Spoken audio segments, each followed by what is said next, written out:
Salut les gars, bienvenue sur ma chaîne. C'est presque la saison des fêtes, et donc j'ai pensé à partager avec vous comment j'ai fait mon gâteau de Noël en forme d'arbre de tuyau. Alors, ce gâteau va vous montrer plein de techniques que vous pouvez bien sûr appliquer à des gâteaux avec d'autres thèmes, pas seulement pour les fêtes. Nous avons du ganache au chocolat blanc qui est la sous-couche. En de beaux détails de tuyauterie, et bien sûr le gâteau lui-même est formé donc juste comme je m'apprêtais à enregistrer ce tutoriel. Une de mes cartes mémoire a décidé de me lâcher, donc je sais ce qui va sur ma liste de Noël. Cette année donc ce tutoriel va être filmé de près. Mais cela signifie que vous pouvez voir tous les détails et je vais expliquer tout ce que vous devez savoir. Donc pour commencer, j'ai un gâteau de 6 pouces prêt avec une couche de chapelure. L'idée est de créer des plis sur les côtés. Du gâteau donc, je vais commencer avec un 5 pouces. Et un gâteau de 4 pouces, vous pouvez trouver les quantités de ce gâteau dans la boîte de description. Alors ce que je vais faire, c'est simplement construire sur ce gâteau de 6 pouces que j'ai déjà. Donc je veux une couche de crème au beurre entre les couches de gâteau.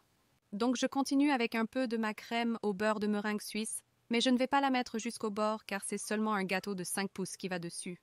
Mais ce que je vais faire, c'est l'étaler uniformément. Avec ma spatule, et je vais utiliser mon couteau à palette d'étape. Tout comme je le ferais habituellement en montant un gâteau une fois que c'est bien lisse. Je peux placer le premier gâteau de 5 pouces au centre autant que possible. Et ensuite continuer avec une autre couche de crème au beurre. Étalez doucement et mettez la deuxième couche du gâteau de 5 pouces dessus. Et maintenant, je vais placer les gâteaux de 4 pouces. Donc, je vais ajouter de la crème au beurre. Mais ne vous souciez pas si elle n'atteint pas les extrémités. Évidemment, je répartis le gâteau de 4 pouces plus petit avec ma spatule. Poursuivez avec la couche suivante de crème au beurre, puis avec une des dernières couches de 4 pouces, lissez-la, puis ajoutez la dernière couche de 4 pouces. J'ai ainsi augmenté la hauteur du gâteau tout en le rétrécissant progressivement. Je veux garantir que toutes ces pièces soient parfaitement centrées. Et ensuite, je vais enduire ce gâteau de miettes comme je le ferais habituellement pour n'importe quel gâteau, car c'est ce qui va faciliter un peu plus la sculpture. Cela renforcera la solidité du gâteau. Donc, lors de la sculpture, il ne devrait pas tant bouger.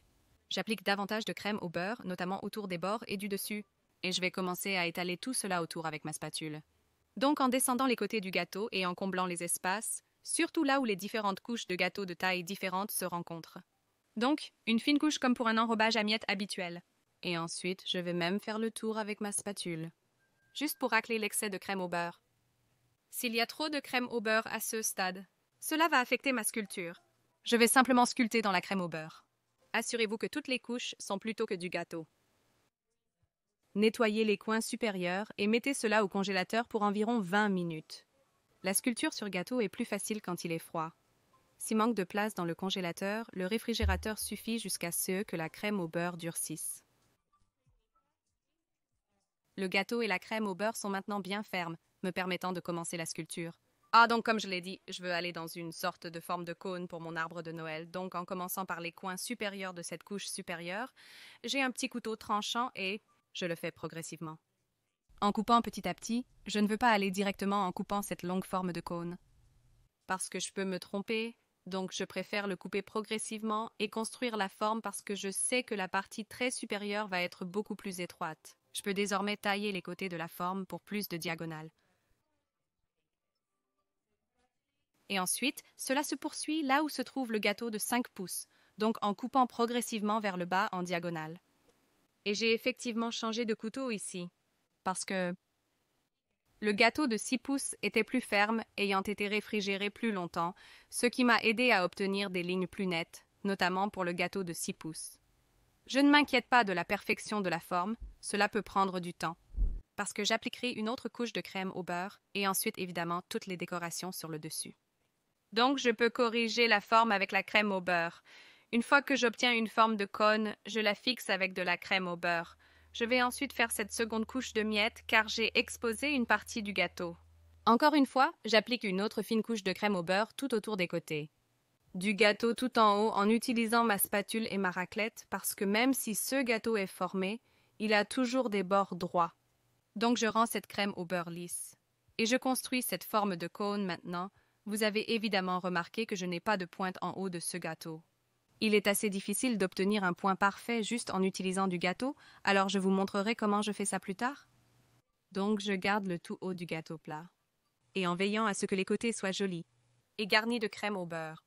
Finalement, obtenir un enrobage de miettes en nettoyant les coins supérieurs comme je le ferais habituellement sur n'importe quel autre gâteau.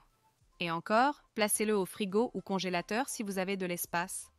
Jusqu'à ce que cette couche de crème au beurre soit ferme, il est donc conseillé de préparer votre ganache au chocolat blanc à l'avance pour lui permettre de prendre. Voici donc un que j'ai fait plus tôt. Je vais utiliser de la crème au beurre, vous montrant comment faire, comme avec ma ganache au chocolat blanc habituel. J'ai de la crème dans une casserole et je vais ajouter du dioxyde de titane parce que nous savons tous que lorsque vous ajoutez du chocolat blanc à la crème, elle devient une sorte de couleur jaunâtre. De plus, je veux ajouter une couleur supplémentaire pour la rendre verte et je ne veux pas de cette teinte jaunâtre, donc j'ai ajouté le dioxyde de titane à la crème. Maintenant, lorsque vous utilisez du chocolat, il est conseillé d'utiliser une couleur adaptée au chocolat. Cependant, c'est une excellente astuce pour colorer votre ganache au chocolat blanc sans avoir besoin de colorant alimentaire spécifique pour le chocolat. Si vous colorez la crème à ce stade parce que la crème est à base d'eau, cela n'affectera pas votre ganache. Et donc, ce que j'ai fait, c'est d'ajouter du verre directement dans la crème et avec l'ajout du dioxyde de titane, cela a donné cette belle couleur vert pastel. Maintenant, la seule chose à retenir. Vous allez incorporer du chocolat blanc, donc la couleur initiale ne sera pas celle de la ganache finale. Ajoutez un peu plus de couleur que prévu, car elle changera une fois le chocolat ajouté. Donc je vais laisser cette crème sur un feu moyen pour la rendre bien chaude. Comme une ganache normale, c'est la chaleur de la crème qui va faire fondre le chocolat. Une fois la crème bien chaude, je vais maintenant ajouter le chocolat dans la crème plutôt que de verser la crème sur le chocolat, car c'est une quantité beaucoup plus grande de chocolat blanc que de crème. La chaleur de la casserole fera fondre le chocolat. Aussi, et je vais mélanger cela jusqu'à ce qu'il soit totalement fondu. Jusqu'à ce qu'il soit bien lisse et voilà. C'est aussi simple que la ganache au chocolat blanc. Maintenant, vous pouvez voir que cette ganache au chocolat est beaucoup plus légère que celle que j'avais précédemment faite. C'est probablement dû à un manque de colorant alimentaire dans la crème. Ce que je vais faire, c'est mettre cela dans un bol. Couvrir avec du film alimentaire, laisser à température ambiante pour prendre. Les horaires de prise varient selon l'heure. En fonction de votre environnement, il fait plutôt froid actuellement, donc cela sera plus rapide. Cependant, j'ai laissé la ganache toute la nuit pour obtenir cette belle consistance. Et ce qui se passe lorsque la ganache au chocolat blanc prend, c'est qu'elle peut sembler un peu granuleuse. Et donc je vais en fait la mélanger et ensuite la mettre sur de l'eau chaude juste pour la faire fondre un peu. Et l'adoucir à nouveau, ce qui peut sembler effrayant. La ganache fige plus rapidement une fois qu'elle est fondue puis refroidie. Je vais mélanger puis le mettre dans le temps de réglage initial. Donc, vous pouvez voir avec cette ganache préparée à l'avance. Elle est belle et solide, donc juste 10 secondes au-dessus de l'eau chaude jusqu'à ce que je puisse voir le fond du bol fondre. Je la mélange jusqu'à obtenir la consistance désirée pour travailler. Et cette texture de ganache était vraiment comme de la crème au beurre. C'était incroyable. Et j'ai hâte d'appliquer ceci sur le gâteau pour voir comment il s'étale. Parce que, évidemment, la ganache va durcir contrairement à ce que fait la crème au beurre. Et j'espère que je pourrai obtenir. Donc, comme mentionné précédemment, c'était ardu d'obtenir cette forme conique uniquement avec du gâteau, donc je vais poursuivre avec l'astuce des marshmallows de riz croustillant. Je ne suis pas fan de mettre ces choses sur les gâteaux. Cependant, si vous continuez avec un cône en chocolat solide, par exemple, cela va être trop lourd pour le gâteau. Donc ces mélanges de marshmallows et riz croustillant sont très légers. Et vous pouvez les transformer en n'importe quelle forme que vous voulez, et donc j'ai des marshmallows dans ma casserole que je vais faire fondre.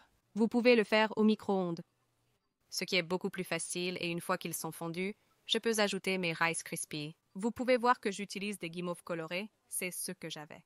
Mais ça va aller sous le gâteau, donc vous ne les verrez pas de l'extérieur. De toute façon, mélangez bien les Rice Krispies jusqu'à l'enrobage complet. Et je vais les laisser dans la casserole pour qu'ils restent chauds, pendant que je prends mon gâteau du congélateur.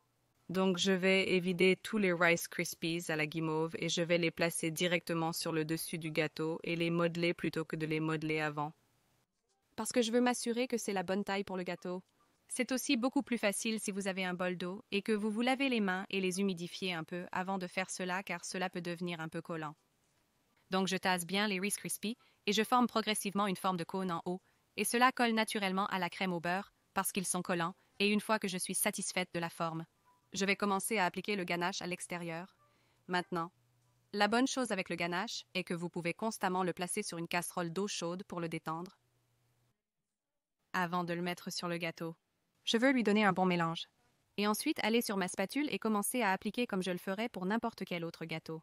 Je poursuis avec une couche de ganache d'environ 1/2 cm sur le pourtour. Et cela semblait assez différent au début, car il y avait plus de résistance que la crème au beurre.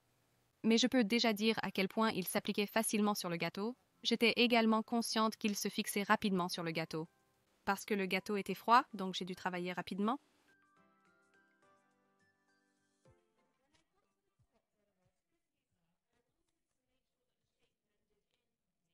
Arrivé au sommet, là où se situent les Rice Krispies.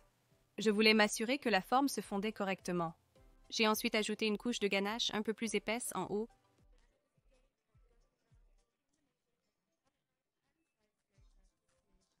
Et c'était un jeu de faire le tour avec une combinaison de ma spatule et de mon grattoir latéral pour lisser les côtés.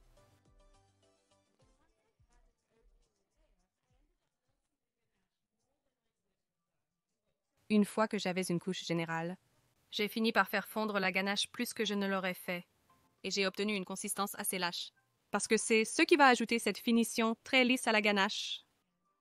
La ganache déjà fixée sur le gâteau sera mollie lorsque vous appliquez une couche plus chaude. C'est exactement ce que j'ai fait. Je suis passée sur des endroits où je voyais de petites poches d'air, ou des bulles d'air, et j'ai continué à superposer la ganache. J'ai travaillé sur cette couche jusqu'à obtenir le résultat final satisfaisant. Il s'agit donc vraiment de jouer avec la température de la ganache, la consistance de la ganache et de travailler avec jusqu'à ce que vous soyez satisfaite, mais je suis très contente du résultat. J'ai eu l'impression d'avoir une finition vraiment lisse et c'était beaucoup plus facile à travailler et à obtenir une surface plus lisse qu'avec du glaçage au beurre. Je pense que j'aurais pu faire la même chose avec le glaçage au beurre, mais cela aurait nécessité plus de temps pour le lisser, surtout sur un gâteau de forme spéciale. Donc, une fois satisfaite, je voulais le remettre au frigo, prêt à être décoré. Pour la décoration, j'ai teinté une partie de mon glaçage à la meringue suisse en différentes nuances de vert. Et j'en ai aussi laissé en blanc. Et puis j'ai rempli diverses poches à douille avec des embouts étoiles de différentes tailles, ainsi qu'un des embouts simples aussi. J'ai toujours voulu essayer de faire un gâteau à la poche à douille, donc j'ai décidé de le faire spécialement pour Noël. Comme le bas du gâteau est plus large, j'ai commencé avec la plus grande douille étoile, et ce que je vais faire, c'est simplement dresser une bordure en spirale. C'est une des bordures traditionnelles en décoration de gâteau avec une poche à douille. C'est principalement une répétition d'une spirale. Donc, lorsque vous réalisez une spirale à la poche à douille, vous voulez pousser la crème au beurre loin de vous, puis la ramener vers vous en la traînant vers le bas et en la lâchant. Vous obtenez donc presque une forme de coquille, et si vous répétez cette action encore et encore avec toutes les coquilles se touchant, vous créez cette bordure. Et l'effet peut sembler différent selon la taille de la douille étoile que vous utilisez. Maintenant, quand vous arrivez à la fin, cela peut être un peu délicat. Alors j'ai fait une sorte de rouleau en arrière sur lui-même et j'ai essayé de le cacher autant que possible. Mais cela peut aller à l'arrière du gâteau, où je peux placer plus de décoration dessus. Je vais ensuite continuer avec une pointe d'étoile plus petite et une teinte de vert plus clair et faire exactement la même chose. Je vais commencer là où j'ai commencé et terminer sur la rangée précédente et faire exactement la même action, seulement cette fois parce que j'utilise une pointe plus petite, les rouleaux vont être plus petits et je vais devoir en faire beaucoup plus. Tout autour du gâteau, en essayant de garder la pression de la douille aussi uniforme que possible jusqu'à ce que j'atteigne la fin de la rangée. Et parce que je veux créer un contraste avec la base du gâteau, où se trouve la ganache, j'ai laissé un espace avant de dresser ma troisième rangée, où j'utilise à nouveau la crème au beurre verte foncée, mais cette fois avec une douille étoile plus petite. Ce que j'aurais probablement dû faire, c'est tracer une ligne autour de la ganache, avant de commencer à pocher parce que dès que j'ai commencé à pocher, ma main a légèrement bougé et la ligne est devenue un peu tordue. Habituellement, si vous deviez pocher sur une couche de gâteau normal, vous avez les bords du gâteau pour vous guider, mais je ne les avais pas parce que c'était un gâteau plus haut, donc c'était ma première erreur. Mais comme je l'ai dit, il y a toujours un dos au gâteau. Et espérons que cela ne se verra pas trop. Quand j'ai fini toute la décoration, j'ai recouvert cette rangée d'une autre de crème au beurre blanche. Et avec cette crème au beurre, je voulais tester une autre technique de pochage. Donc plutôt que des volutes. J'ai fait plus de formes en S, donc sur le côté droit, j'ai commencé par une petite rosette dans le sens anti-horaire, puis j'ai continué le pochage dans une autre rosette venant dans le sens horaire sur le côté gauche, donc ça a créé cette sorte de forme en S, et en pochant ces formes de manière répétée l'une à côté de l'autre, vous créez un autre style de bordure de tuyau, juste pour changer un peu et pour changer le style du pochage, créant ainsi un autre effet. et puis encore avec la crème au beurre plus légère aussi. Et une fois que j'ai 3 rangées rapprochées, la ligne déformée n'était pas aussi évidente, du moins je le pensais. Je voulais ensuite essayer ces boucles de crème au beurre. Donc encore une fois, si j'y pensais, j'aurais probablement dû marquer exactement combien de boucles je voulais autour de la rangée. Mais je n'y ai pas trop réfléchi. Et je me suis juste lancée. La partie la plus difficile est de ne pas écraser la crème au beurre contre le gâteau, car je veux cette ligne nette que j'obtiens avec la douille. Donc, en faisant un mouvement répétitif, en bouclant la crème au beurre vers le bas et vers le haut jusqu'à ce que je revienne là où j'ai commencé, et heureusement, j'ai pu ajuster le bon nombre de boucles et les garder aussi régulières que possible. J'ai appliqué une volute blanche là où les boucles se rejoignent. Mais pas de côté cette fois, face vers le haut. C'est encore une fois une méthode traditionnelle pour ces gâteaux décorés à la poche à douille, qui masque aussi l'endroit où la boucle se rejoint. Puis, j'ai ajouté une autre bordure décorée à la poche à douille pour tout unifier. Je ne pensais vraiment pas trop quand je décorais ce gâteau à la poche à douille. Je gardais simplement à l'esprit que je voulais qu'il y ait un contraste entre les couleurs et les différentes tailles de décoration à la poche à douille également. Donc, j'alternais entre les volutes, les tailles, les crèmes au beurre coloré et les différentes formes et techniques de décoration à la poche à douille également. Donc, pendant que je montais le long du gâteau, j'ai tracé une ligne autour du ganache pour rester le plus droit possible, ce qui a beaucoup aidé. J'ai ajouté une rangée supplémentaire là où se trouvent les boucles et quelques boucles supplémentaires, et c'était tout. Plus de rangées, avec les volutes de crème au beurre jusqu'à ce que j'arrive en haut du gâteau, et déjà, j'adorais absolument cet effet. Je suis ravie d'avoir sélectionné ce design pour mon gâteau de Noël. Je pense que c'est vraiment spécial. Donc une fois que tout le glaçage a été fait, il était temps de le rendre un peu plus festif.